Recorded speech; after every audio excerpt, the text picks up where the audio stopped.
How do you confront the man who abandoned you at your weakest? Elara Thorne's ex-husband, Marcus Lang, turned his back on her during her grueling battle with a rare autoimmune disease, trading their vows for a glittering affair with a socialite who promised him the spotlight. He left her bedridden and broken, believing she'd fade into obscurity. Now, fully recovered and flush with an unexpected inheritance, Elara is set to make her entrance at the annual Hope Charity Ball, the very event honoring Marcus for his selfless philanthropy. But she's not arriving alone. She's on the arm of a reclusive angel investor who sees through Marcus's facade and holds the key to exposing his hypocrisy. This isn't mere revenge. It's a quiet resurrection. Before we begin, take a moment and comment your city below. It's always fascinating to see where everyone is tuning in from around the world. Now, let's dive in. The reflection staring back at Elara from the fogged mirror in her modest bathroom wasn't the woman she once knew, but a survivor. A survivor forged in the fires of betrayal and illness, her eyes sharp with a resolve that had been absent for far too long. It was a crisp autumn evening in New York City, the kind where the air carried the promise of change, and Elara was preparing for a night that would redefine her story. Her apartment, a cozy one-bedroom in Brooklyn, was a far cry from the lavish Upper East Side townhouse she had shared with Marcus.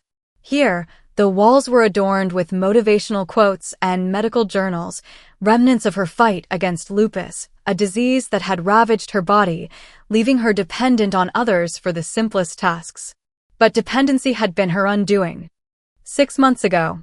It had been 6 months since the divorce papers were signed, a swift and merciless end to a 10-year marriage that had once seemed unbreakable.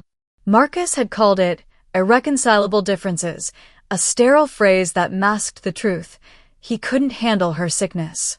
"You're a shadow of the woman I married," he'd said one night in the hospital room, his voice laced with impatience as machines beeped around them. He needed someone vibrant, someone who could match his rising star in the world of philanthropy. That's when Lila Voss entered the picture, a stunning PR executive with connections in high society, her Instagram feed a parade of galas and exotic vacations. Elara had discovered their affair through a careless text message on Marcus's phone, left unlocked on her bedside table while she lay weak from a flare-up. The message read, "Can't wait for our new beginning, my love." It was a dagger, not just to her heart, but to her trust in humanity. The comment section on Lila's posts had been brutal, filled with sycophantic praise from Marcus's circle, the same people who had sent Elara generic get-well cards during her worst days. Power couple goals, they gushed, as if Elara's existence had been erased. Her hand instinctively went to her side, where the scars from biopsies lingered, a physical reminder of the pain. But now those scars were badges of honor.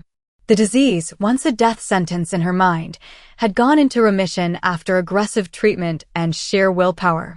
And then came the inheritance, a surprise from a distant aunt she barely knew, a woman who had built a fortune in tech stocks and left it all to Elara in her will.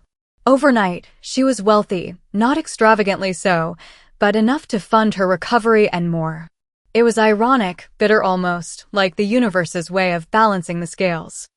Her apartment was her sanctuary now, filled with herbal teas that soothed her joints and books on empowerment that fueled her spirit. The settlement from Marcus had been meager, calculated to keep her quiet, but the inheritance changed everything. She no longer needed his pity money. Tonight was the Hope Charity Ball, an opulent event at the Metropolitan Museum of Art, where the elite gathered to pat themselves on the back under the guise of helping those with chronic illnesses, like the one Marcus had abandoned her to face alone. He was being honored for his contributions, a laughable irony since his foundation had barely scratched the surface while she suffered in silence. Elara knew he'd be there with Lila, flaunting their perfect life, their engagement rings sparkling under the chandeliers. A notification pinged on her phone, an email reminder from the organizers. Her name was still on the list, a forgotten echo from her married days. She had almost deleted it, but a spark of defiance ignited. Why hide? Why let him rewrite their history as if she were the villain for being ill? The power imbalance had defined their marriage. He the charismatic leader, she the supportive wife expected to fade into the background. He controlled the narrative, the finances, the friends. But 6 months of solitude had taught her resilience. She had joined support groups, advocated for awareness, and even started a small blog sharing her journey. And then there was the baby, not a literal one, but a metaphorical rebirth, her newfound purpose. She looked at her reflection again, seeing not frailty, but fire. The exhaustion was there, but beneath it, a fierce determination. He wanted her gone, invisible. Fine. But first, she'd make him see her, truly see her, as the woman who had risen from the ashes he left behind. She opened her closet, bypassing the conservative outfits he preferred.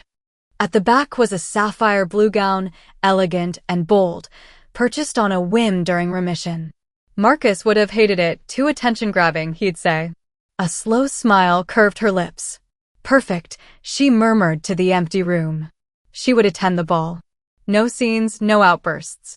Just her presence, a living testament to survival. And she wouldn't be alone. There was Theo Harlan, the reclusive investor she'd met at a fundraiser weeks ago. He wasn't flashy like Marcus. He was quiet, with a depth born from his own losses. His sister had died from a similar illness. Theo had offered his arm, his support, sensing her story without words. No one should face dragons alone, he'd said. It was an alliance, unexpected and powerful.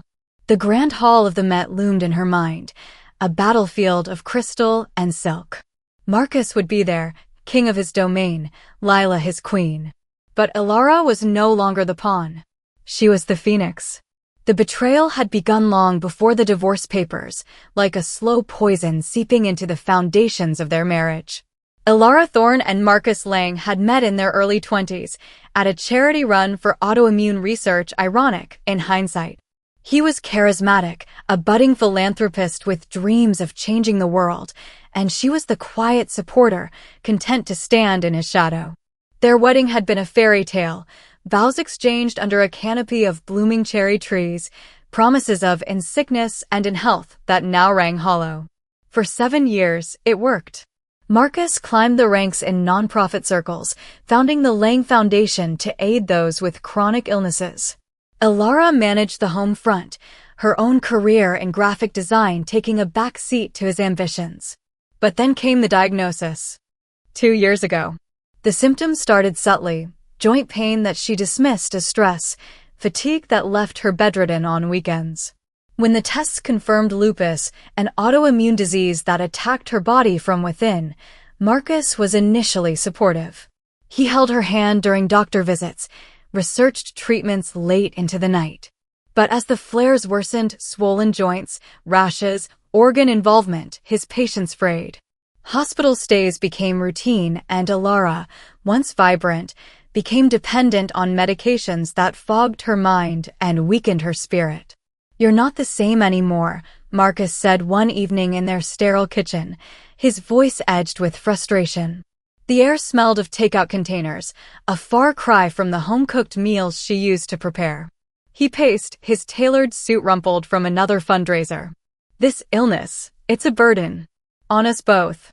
The word burden landed like a slap, but she was too exhausted to fight. His distance grew. Late nights at the office turned into weekends away, excuses piling up like unpaid medical bills. Elara suspected an affair but lacked the energy to confront it.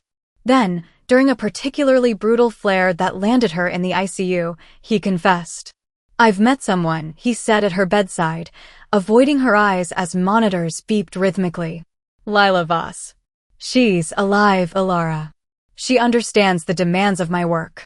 Lila, the glamorous PR executive, with her flawless skin and high society connections. Elara had seen her at events, always laughing too loudly, her dresses cut to command attention. The cruelty was staggering. He delivered the news hours before another biopsy, as if her pain were an afterthought. "We can make this clean," he added, sliding divorce papers across the hospital tray. Conscious uncoupling, he called it, borrowing from celebrity headlines, as if their shattered life was a trend. The divorce was swift and surgical. Marcus's lawyers painted Elara as unstable, her illness a liability. She got the apartment and a pittance in alimony, enough to cover basics, but not the mounting medical costs. Friends, mostly from his circle, vanished like smoke. The comment sections on his foundation's social media were a sea of praise. Marcus Lang, a true hero for the chronically ill. Posts showed him at galas, arm around Lila, donating checks with fanfare. The hypocrisy burned. While he ignored her pleas for help during her worst days, refusing to cover extra treatments, claiming financial strain, he now positioned himself as a champion for the very cause that had broken her. His perfect life was a curated illusion, engagement announcements on Instagram, Lila's ring flashing like a trophy, captions reading, "Building a legacy together." Elara, isolated in her Brooklyn haven, cried herself to sleep, her body racked with pain, her heart with betrayal. But isolation bred resilience. In the months that followed, Elara focused on recovery. She switched doctors, embraced holistic therapies, yoga for her joints, meditation for her mind. Support groups became her lifeline, stories of others abandoned in sickness echoing her own. Slowly, the flares lessened, remission crept in like dawn after a long night. And then, the twist, a letter from a lawyer. A distant aunt, whom Elara had met only once as a child, had passed away, leaving her a fortune from savvy investments in renewable energy. It wasn't billions, but millions, enough to pay off debts, fund experimental treatments, and start anew. The irony was poetic. The aunt had suffered from a similar illness, her will specifying aid for those betrayed by health and heart. Overnight, Elara transformed from broke and broken to empowered, her bank account a shield against the world. Marcus, oblivious, continued his ascent. His foundation grew, headlines lauding his dedication. But whispers in philanthropic circles hinted at cracks, rumors of embezzlement, favors traded for donations. Lila played the perfect fiancé, her social media a glossy facade. Elara watched from afar, her hand on her now-healed scars, a protective gesture. The inheritance was her secret, a complication he never saw coming. He had discarded her like a failed project, but she had risen, wealthier in spirit and fortune. The power imbalance he had exploited, the controlling finances, the narrative of her as needy had flipped. She wasn't just surviving, she was thriving. Tonight, at the ball, it would all collide. Marcus would see not the frail wife he left, but the woman she had become. And with her newfound strength, she would expose the hypocrite behind the hero's mask. Recovery hadn't come easily, but it arrived like a quiet dawn after an endless night. Elara threw herself into healing, not just her body but her spirit, piecing together the fragments Marcus had shattered. She started with small steps, morning walks in Prospect Park, where the rustle of leaves drowned out the echoes of betrayal. Her lupus, once a relentless storm, began to subside under a regimen of medications, rest, and alternative therapies. She adopted a hypernourishing diet rich in anti-inflammatory foods, greens, berries, and herbs that she learned about through online forums and books. No more flare-ups that left her bedridden. Instead, days filled with energy she hadn't felt in years. Remission wasn't a miracle, it was hard-won, a testament to her willpower. With her health stabilizing, Elara rediscovered old passions. Graphic design, sidelined during her marriage, bloomed again. She volunteered at local autoimmune awareness events, sharing her story in small circles. It was cathartic, turning pain into purpose. Soon, she founded a modest foundation, the Resilience Network, using part of her inheritance to fund support for women abandoned during illness. It wasn't flashy like Marcus's outfit, it was grassroots, connecting survivors through workshops and resources. The inheritance, that unexpected windfall, became her independence. She invested wisely, ensuring a steady income that freed her from Marcus's paltry alimony. No longer a victim, she was an advocate, her voice growing stronger with each meeting. That's where she met Theo Harlan. It was at a support group for chronic illness survivors, held in a cozy community center in Manhattan. The room smelled of fresh coffee and empathy, chairs arranged in a circle where stories flowed like therapy. Theo wasn't the typical attendee. He was older, in his late 40s, with salt and pepper hair and eyes that held a quiet wisdom. He rarely spoke, but when he did, it was profound. One evening, as Elara shared her tale of abandonment, Marcus's confession in the ICU, the sterile divorce, Theo nodded knowingly. After the session, he approached her. "I've seen that kind of hypocrisy," he said, his voice low and steady, like an anchor in choppy waters. "My sister battled a similar disease. I lost her too soon, and the system, people like your ex, failed her." Theo Harlan was a reclusive angel investor, known in tech circles for backing ethical startups in healthcare. He shunned the spotlight, preferring quiet impact over public accolades. His wealth came from early investments in biotech firms, but his drive stemmed from personal loss. His sister, Mara, had died from complications of an autoimmune disorder, abandoned by a partner who couldn't handle the burden. The parallel struck Elara like lightning. Over coffee that night, they talked for hours. Theo shared his grief, the way Mara's betrayal had fueled his philanthropy. "I fund innovations that help the overlooked," he said. "But alliances matter more than money." Elara opened up about her inheritance, her foundation, and the looming ball. Theo listened, his gray eyes thoughtful. "You're not just surviving, you're rebuilding. That's power." Their alliance formed organically, a pact between two souls scarred by similar wounds. Theo offered quiet support, advice on scaling her foundation, introductions to donors who valued authenticity over showmanship. He wasn't domineering like Marcus. He empowered her, respecting her boundaries. "This isn't pity," he clarified one afternoon over tea in her apartment. "It's partnership. Men like Marcus thrive on control. We flip that." Together, they strategized for the ball. Elara's name on the guest list was a relic, but Theo's influence secured her a spot on the program, a brief speech on resilience. Not confrontation, he advised, but truth. "Let your presence speak." Tension built as the evening approached. Elara selected her sapphire gown, a flowing silk number that hugged her renewed curves, its deep blue evoking calm strength. Marcus had always preferred muted tones. This was her defiance, a symbol of revival. She practiced her speech in the mirror, words flowing with quiet fire, stories of abandonment, the hypocrisy of public heroes ignoring private pain. Her hand rested on her abdomen, not pregnant, but nurturing the life she was birthing anew. Theo would escort her, his presence a shield. "No one faces dragons alone," he repeated, his hand brushing hers in a gesture of solidarity. There was a spark, subtle and warm, hinting at something deeper, a connection rooted in mutual healing, not possession. The Metropolitan Museum loomed in her mind, its grand steps a stage for reckoning. Marcus would be there, basking in false glory, Lila on his arm. But Elara was ready. Her secret inheritance protected, her alliance forged, her transformation complete. This wasn't revenge, it was resurrection, a woman stepping into her power. The Metropolitan Museum of Art was a vision of grandeur that evening, its grand hall transformed into a glittering sanctuary for the elite. Crystal chandeliers hung like frozen waterfalls, casting a warm, ethereal glow over tables draped in ivory linens and adorned with towering floral arrangements of orchids and roses. The air was thick with the scent of expensive cologne and fresh-cut blooms, mingled with the low hum of polished conversation, networking veiled as nobility. It was the Hope Charity Ball, where fortunes were pledged to chronic illness research and reputations were burnished under the guise of goodwill.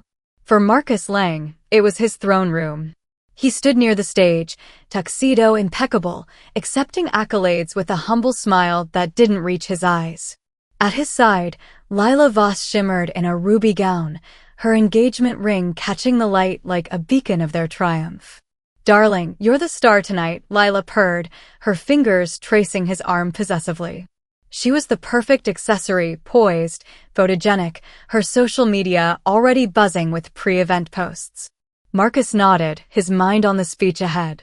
This honor would catapult his foundation, securing bigger donors, perhaps even a board seat at a major hospital. The messy divorce from Elara was ancient history, a footnote he'd erased.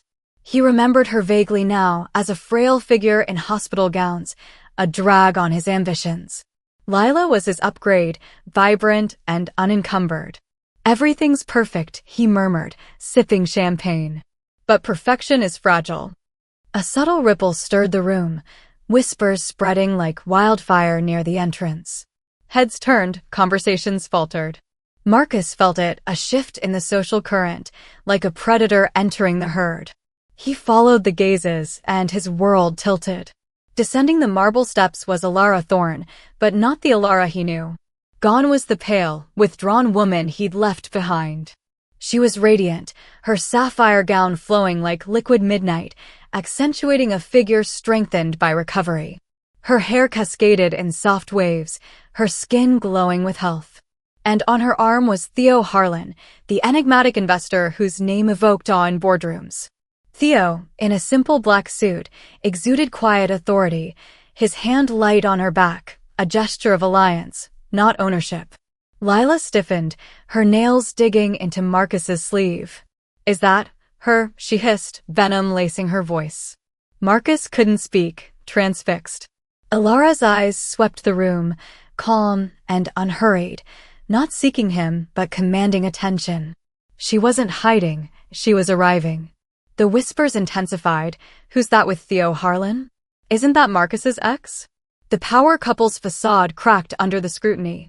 Theo guided Elara through the crowd, which parted like the Red Sea. He was a legend, reclusive, wealthy, his investments in healthcare whispered to be game changers. His presence with Elara was a statement, elevating her instantly. They approached the bar, Theo ordering a sparkling water for her, whiskey for himself. Guests flocked, not Marcus's sycophants, but a higher echelon, a biotech CEO, a renowned doctor, a philanthropist with real impact.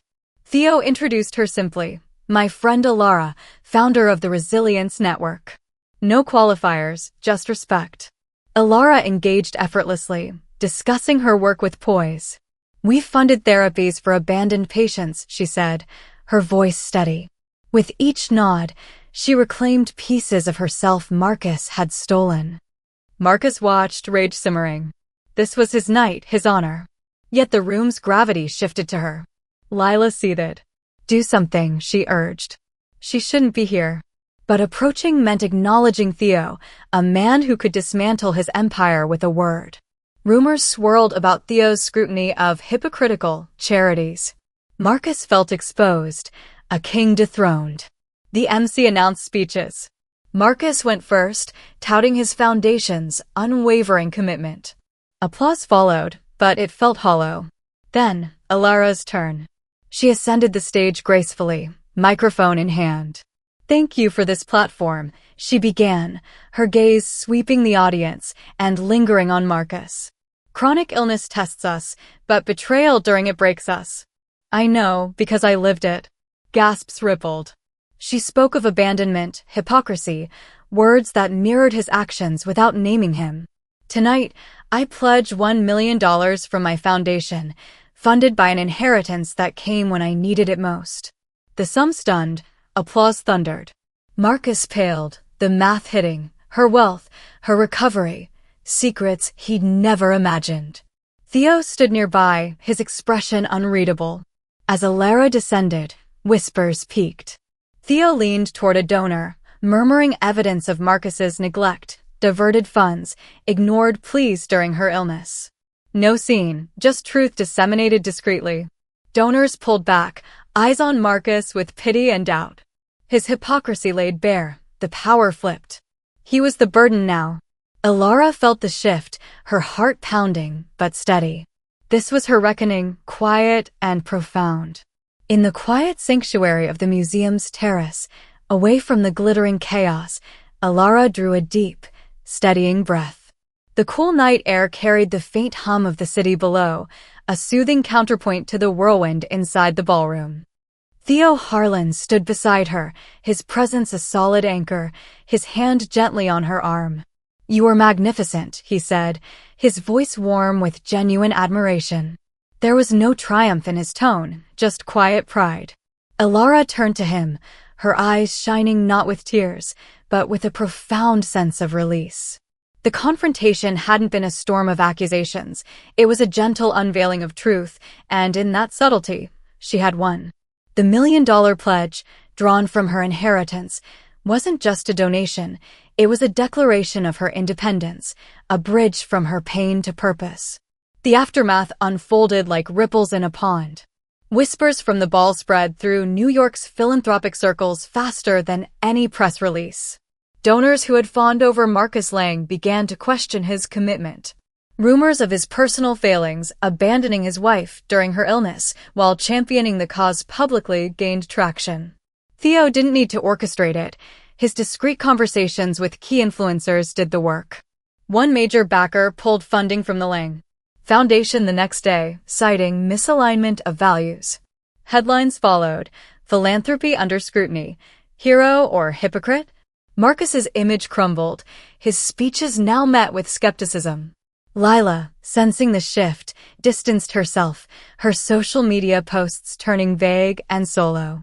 Their engagement, once a symbol of perfection, fizzled amid the scandal. Marcus attempted reconnection, of course.